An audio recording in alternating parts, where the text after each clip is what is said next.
जय श्री राम दोस्तों। आज की कहानी में आप सबका दिल से स्वागत है। बूढ़े लाचार ससुर को बेटे के विदेश जाते ही बहू ने घर से धक्के देकर बाहर निकाल दिया। गोपाल जी कमरे में पलंग पर लेटे हुए थे। आज पूरे 5 दिन हो चुके थे उन्हें टाइफाइड में पड़े हुए। गोपाल जी को बहुत ज़ोर से प्यास लग रही थी। उनके कमरे में पानी ख़त्म हो गया था, इसलिए वे अपनी बहू को कब से आवाज़ लगा रहे थे।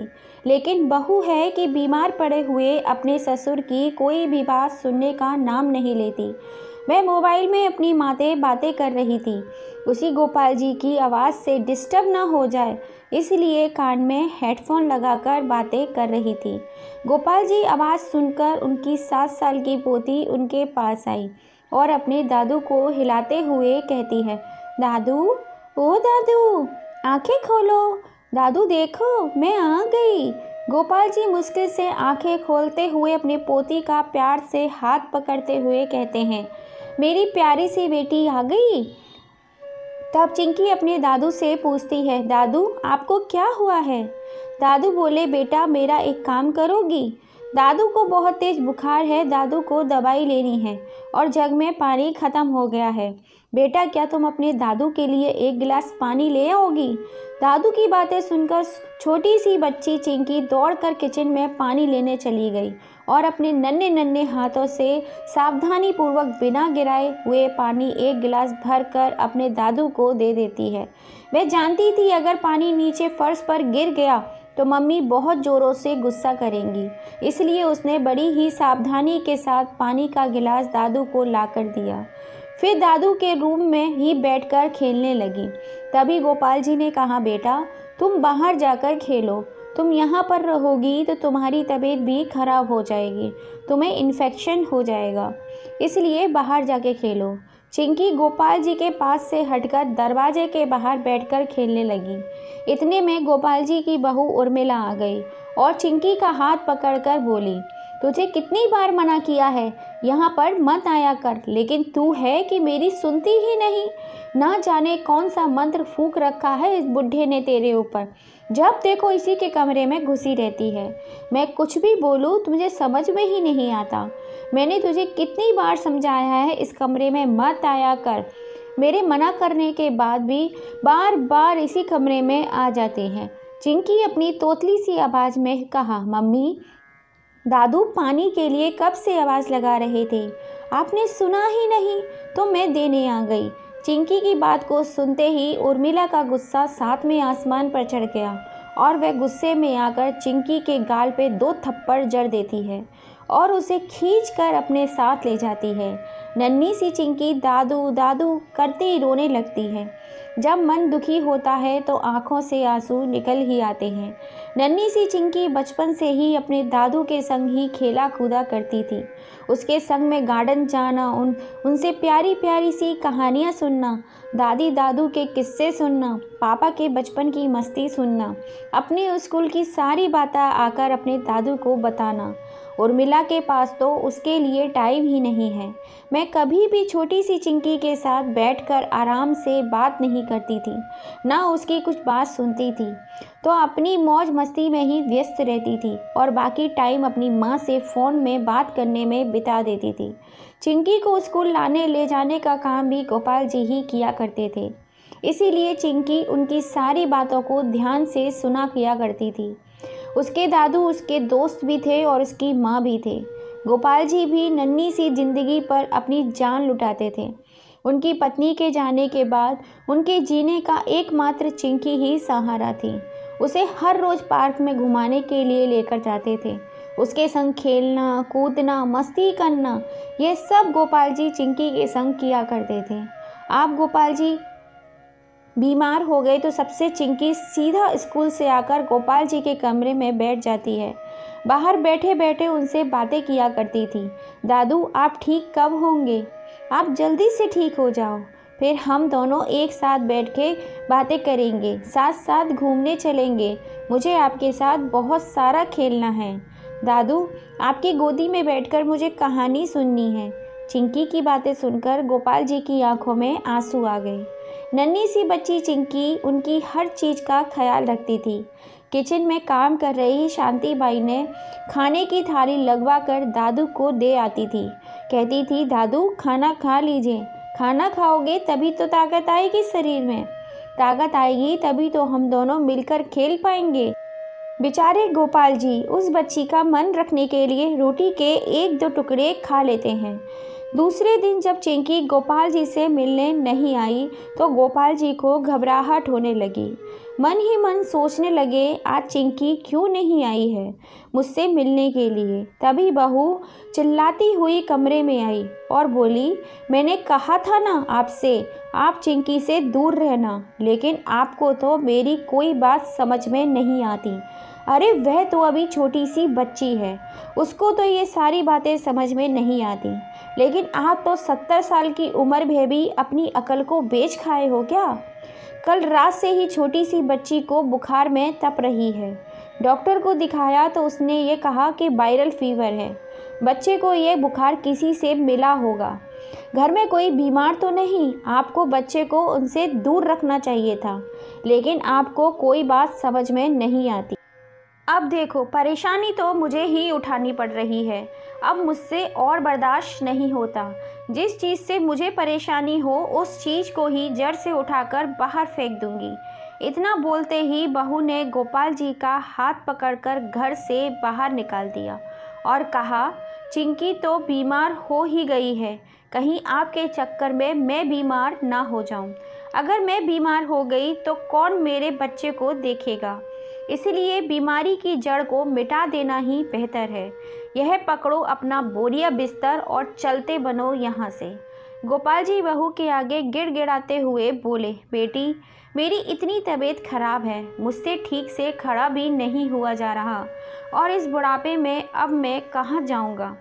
तब बहू बोली, मेरी बला से कहीं भी जाओ, चुल्लू भर पानी में डूब मरो, पर मुझे कुछ भी लेना देना नहीं है आपसे, लेकिन अब मैं आपको और बर्दाश्त नहीं कर सकती। इतना कहकर बहू ने दरवाज़ा उनके मुंह पर बंद कर दिया। बेचारे गोपाल जी दरवाजे के पास ही बैठ गए और रोते रोते मन ही मन में सोच रहे थे कि मैंने इतनी जी तोड़ मेहनत करी इस घर को बनाने में, क्या इसी दिन के लिए।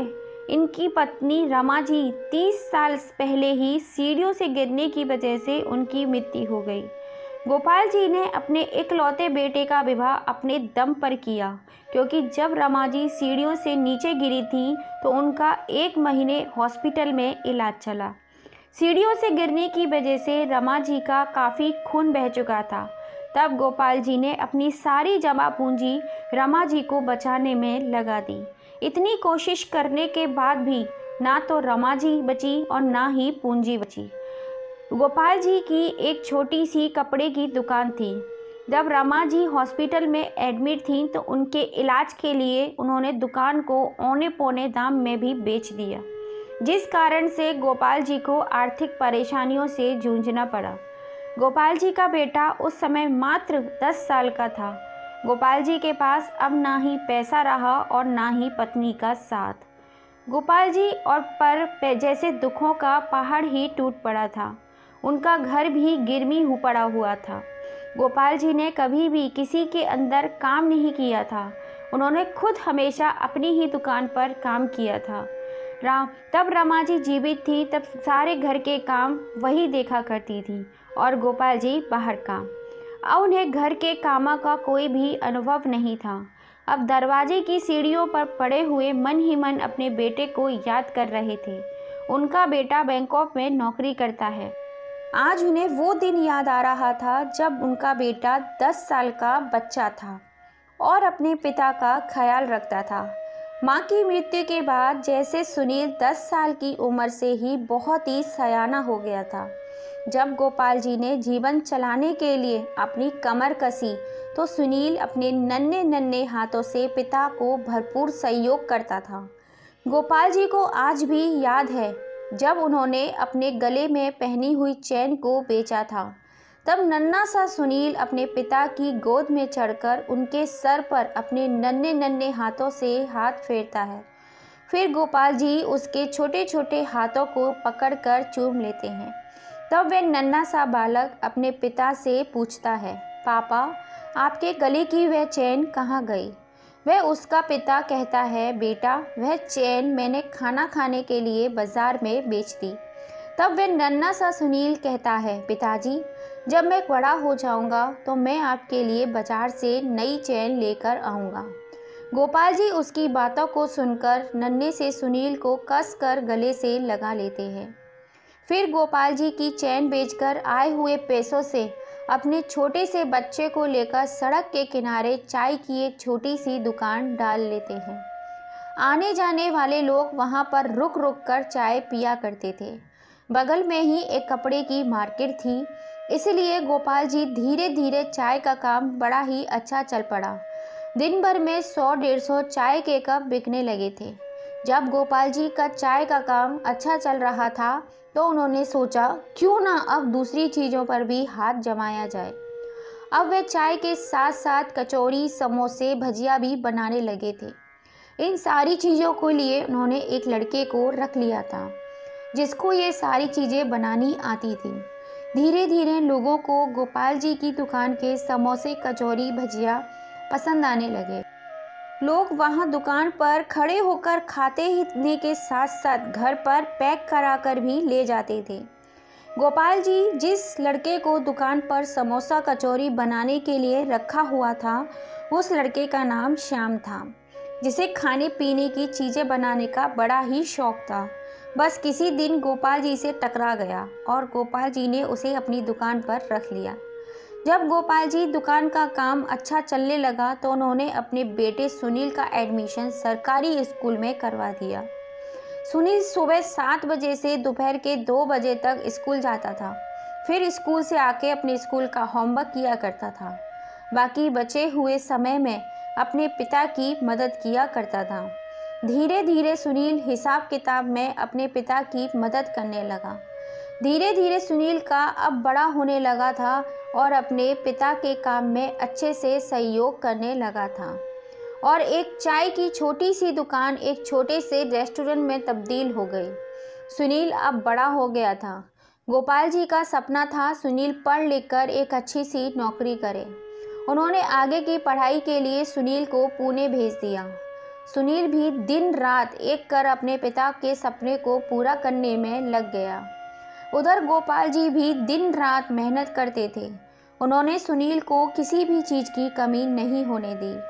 अब बेटा और बाप दोनों फ़ोन पर बातें किया करते थे तो गोपाल जी ने बेटे से कहते, बेटा तुम मेहनत करना मत छोड़ना, चाहे कितनी भी मुसीबत आ जाए, तुम्हारे पीछे तुम्हारा पिता खड़ा है। मैं तो बस यही चाहता हूँ तुम अपने बलबूते पर अपने पैरों पर खड़े हो जाओ और सुख से अपनी ज़िंदगी बिताओ। सुनील ने अपने पिता को भरोसा दिलाया कि वह उनकी उम्मीदों पर खरा उतरेगा। उसने दिन रात मेहनत करके कॉलेज की परीक्षा में अपना नाम सबसे ऊपर अंकित करवाया। सुनील की पढ़ाई पूरी हो चुकी थी। उसने कई जगह नौकरी के लिए अप्लाई किया और इंटरव्यू दिए, लेकिन उसे अपनी मनचाही नौकरी नहीं मिली। वह निराश होकर अपने घर लौट आया। गोपाल जी ने सुनील को हिम्मत देते हुए कहा, बेटा दुनिया में कोई भी चीज़ ऐसी नहीं जो इंसान नहीं कर सकता। लेकिन सुनील इतनी मेहनत करने के बाद भी हिम्मत हार चुका था। उसने अपने पिता से कहा, पिताजी आप नहीं जानते बाहर की दुनिया में कितना संघर्ष है। तब गोपाल जी ने कहा, बेटा जब तुम्हारी माँ हमें छोड़कर चली गई थी तब हम बाप बेटे ने जो संघर्ष किया वह क्या कम था। उन्होंने सुनील को कहा, सुनील मुझे नहीं लगता कि तुम मेरे वही सुनील हो जो बचपन में मुझे हिम्मत देते थे। आज जब तुम्हारी बारी आई तो वह हिम्मत कहाँ छोड़कर आए हो। अगर तुम मेरे बेटे हो तो उठो और संघर्ष करो, दुनिया में अपने लिए एक मुकाम बनाओ। बेटा जो लोग जिंदा होते हैं वही संघर्ष करते हैं।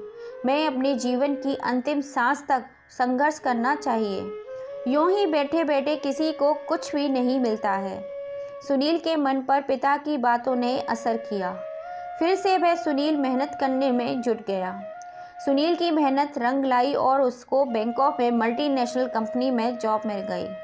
जब उसकी पहली सैलरी आई तो उसने अपने पिता से कहा, पिताजी अब काम करना आप बंद कर दीजिए, इस उम्र में आप आराम करो। अब उसका पिता बेटे की जॉब लगने के बाद गोपाल जी ने धर्म की तरफ अपना मुख मोड़ लिया। फिर एक दिन आस पड़ोस के लोग गोपाल जी को कहने लगे, देखिए गोपाल जी, आपका बेटा बड़ा हो गया है और सयाना भी, अच्छा खासा कमाने भी लगा है। अब देखो, माँ तो है नहीं, इसीलिए आपको ही सोचना पड़ेगा उसकी शादी के बारे में।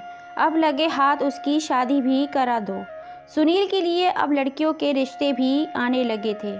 उन्हीं में से एक लड़की गोपाल जी ने पसंद करके सुनील को दिखाया, तो वह सुनील को भी बहुत पसंद आई।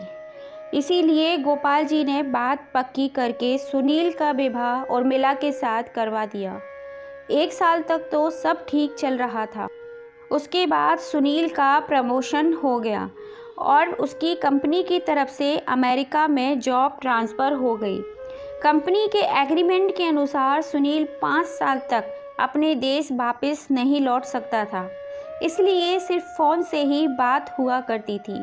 अक्सर वह अपने पिता से फ़ोन पर ही बातें किया करता था, लेकिन गोपाल जी ने कभी भी उसे अपनी हालत के बारे में नहीं बताया। वे सोचते थे कि बेटा इतनी दूर है, उसे क्यों परेशान करूं। इसीलिए उन्होंने सुनील को कभी भी कुछ नहीं बताया। उर्मिला से पूछता तो उर्मिला कहती, आपको तो पता ही है, पिताजी अपने दोस्तों में व्यस्त रहते हैं और अब तो वो अपने दोस्तों के साथ चारों धाम की यात्रा पर जा रहे हैं। बहू के मुंह से अपने बारे में झूठ सुनकर गोपाल जी मन ही मन दुखी हो रहे थे, लेकिन दूसरी ओर सुनील को मन में खुशी थी, पिताजी को इतनी सेवा करने वाली बहू मिली है। अब अपनी ज़िंदगी अपने तरीके से जी रहे हैं, लेकिन उसे कहाँ पता था कि पिताजी की हालत इतनी ख़राब है कि वह आज घर के दरवाजे पर पड़े हुए हैं। गोपाल जी घर के दरवाजे पर पड़े बेहोशी की हालत में ये सारी बातें सोच रहे थे। तभी श्याम दुकान का किराया देने के लिए आया। वही श्याम जिसे गोपाल जी ने अपनी दुकान पर समोसा कचौरी बनाने के लिए रखा हुआ था। अब गोपाल जी की दुकान को श्याम ही चलाता है। उसने देखा गोपाल जी दरवाजे के बाहर सीढ़ियों पर बेहोशी की हालत में पड़े हुए हैं, तो उसने गोपाल जी को आवाज़ लगाई। गोपाल जी, राजू की आवाज़ सुनकर थोड़ी सी आंखें खोली। श्याम ने पूछा, बाबूजी आपको क्या हुआ है? हाथ लगाकर देखा तो गोपाल जी का माथा भट्टी की तरह तप रहा था। वे जल्दी से टेम्पू में बिठाकर गोपाल जी को हॉस्पिटल ले गया और उनका इलाज करवाया। गोपाल जी को ठीक होने में पूरे 15 से 20 दिन लग गए। इन 15 दिनों में बहू ने उनकी कोई भी खबर नहीं ली। श्याम उन 15 दिनों तक अपने पिता की तरह सेवा करता रहा। जब गोपाल जी स्वस्थ होकर अस्पताल से डिस्चार्ज हुए तो उन्होंने श्याम से कहा, श्याम, मैं अपने रेस्टोरेंट में फिर से काम करना चाहता हूँ। श्याम ने कहा, बाबूजी आप आराम करिए, मैं किस लिए हूँ, मैं काम करूँगा और आप बैठकर देखिए। गोपाल जी बोले, नहीं श्याम, जब तक मुझ में जान है तब तक मैं काम करूँगा। गोपाल जी ने ज़िंदगी जीने के लिए फिर से एक बार कमर कस ली। गोपाल जी ने फिर से अपने हाथों का जादू दिखाया और रेस्टोरेंट में दिन रात दुगनी मेहनत करके चौगनी तरक्की करने लगे। 1 साल के बाद ही लोग उन्हें बाबूजी कहकर बुलाने लगे। उनके रेस्टोरेंट के कस्टमर दूर दूर से उनके हाथों का स्वाद चखने के लिए आते थे। एक दिन एक बच्चे ने उनका वीडियो बनाकर उसे सोशल मीडिया पर डाल दिया। उस बच्चे ने उनकी बहुत तारीफ़ करते हुए ये वीडियो बनाया। वह वीडियो आग की तरह वायरल हो गया। चारों तरफ उनके रेस्टोरेंट की चर्चा होने लगी। न्यूज़ चैनल वाले इनका इंटरव्यू लेने आते थे। एक दिन जब वह न्यूज़ चैनल में कुछ कर गुजरने का जज्बा नामक प्रोग्राम में अपना इंटरव्यू दे रहे थे, तभी उर्मिला की सहेली ने उर्मिला को फ़ोन किया और बताया कि टीवी पर तुम्हारे ससुर जी का इंटरव्यू चल रहा है। तो उर्मिला ने अपने घर का टीवी ऑन किया और वही न्यूज़ चैनल लगाया तो उसकी आंखें ससुर को टीवी पर देखकर फटी की फटी रह गईं। अब सुनील को भी 5 साल पूरे होने वाले थे। वे भारत आने वाला था। उसने सोचा चुपचाप जाकर बीवी, बच्चों और पिताजी को सरप्राइज़ दूंगा। वे बिना बताए एक रात घर पहुंचा। उसने दरवाजे की घंटी बजाई तो उर्मिला ने दरवाज़ा खोला। वह सामने सुनील को देखकर दंग रह गई। सुनील ने उसे अपने गले से लगा लिया और पूछा, उर्मिला, बाबूजी कहाँ हैं? तो उर्मिला घबराई हुई बोली, बाबूजी अपने दोस्तों के संग तीरथ पर गए हैं। सुनील को मन ही मन बहुत बुरा लग रहा था। उसने सोचा, मेरा सरप्राइज़ तो अधूरा ही रह गया। उसने उर्मिला से पूछा, बाबूजी घर कब तक आएंगे? उर्मिला ने कहा, मुझे नहीं पता कि वह कब तक आएंगे। दूसरे दिन सुनील घूमने के लिए निकला तो उसने सोचा मार्केट के पास जो उसका रेस्टोरेंट है उसी में चला जाए। वे अपनी गाड़ी उठाई और बेटी को साथ लेकर रेस्टोरेंट की तरफ चल पड़ा और वहां जाकर उसने देखा बाबूजी खाना बनाने में व्यस्त हैं। वह बाबूजी के पास गया और बाबूजी के पैर छूकर उन्हें गले से लगा लिया। श्याम ने चिंकी को गोद में उठा लिया। बाबूजी अपने बेटे को देखकर आश्चर्यचकित हो गए और खुशी के मारे उनकी आंखों से आंसू बहने लगे। श्याम ने सारी कहानी सुनील को बता दी। सुनील गुस्से में आग बबूला हो गया, लेकिन बाबूजी ने अपनी कसम देकर उसे शांत करवाया और बोले, बेटा मेरे चक्कर में अपना घर बर्बाद मत करो, इससे बच्ची के बारे में तो सोचो। श्याम की गोद से चिंकी को अपनी गोद में लेकर खूब सारा प्यार करने लगे। बाबूजी की कसम की वजह से उर्मिला को कुछ नहीं कह सका, लेकिन उर्मिला को एहसास हो चुका था कि सुनील को सब कुछ पता चल गया है, क्योंकि वे उससे ना तो ठीक से बात करता था और ना ही कोई मतलब रखता था। उर्मिला गोपाल जी के पास गई और उनसे माफ़ी मांगने लगी। कहने लगी, बाबूजी आप घर चलिए, नहीं तो आपका बेटा घुट घुट कर अपनी जान दे देगा और मैं उन्हें ऐसे घुट घुट कर जीता हुआ नहीं देख सकती।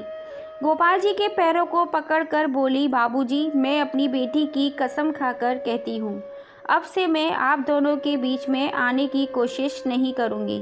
मुझे पता है वे आपके बिना जीवित नहीं रह सकती। गोपाल जी की आंखों में आंसू आ गए। जिस बेटे को उन्होंने इतने जतन से पाला पोसा था, वे उसे ऐसे घुट घुट कर जीने के लिए नहीं छोड़ सकते। इसलिए गोपाल जी उर्मिला के साथ घर चले गए। सुनील दिन रात बाबूजी की सेवा करता, उन्हें खुद अपने हाथों से चाय नाश्ता देता, उनके साथ बैठकर घंटों बातें किया करता था। यह रिश्ता देखकर छोटी सी चिंकी भी खूब खुश रहती थी। उर्मिला को भी समझ में आ चुका था कि बाप बेटे को दूर नहीं किया जा सकता, इसलिए उसने भी ज़िंदगी के साथ समझौता कर लिया और हंसी खुशी जीवन को जीने लगी। और अब उर्मिला का दूसरा बच्चा भी होने वाला है और गोपाल जी दूसरी बार दादा बनने वाले हैं। घर में फिर से खुशियां आने वाली हैं। दोस्तों, आपको ये कहानी कैसी लगी? कहानी थोड़ी सी भी पसंद आई हो तो प्लीज़ अपनी राय कमेंट करके ज़रूर बताइएगा। और अब तक आपने चैनल को लाइक एंड सब्सक्राइब नहीं किया है तो प्लीज़ कर लीजिए। पास में लगी हुई घंटी का बटन भी दबाना मत भूलिएगा, जिससे जब भी हम कोई नई कहानी डालें उसका नोटिफिकेशन आपको सबसे पहले मिल सके। जय श्री राम दोस्तों, फिर से आप सभी का दिल से धन्यवाद।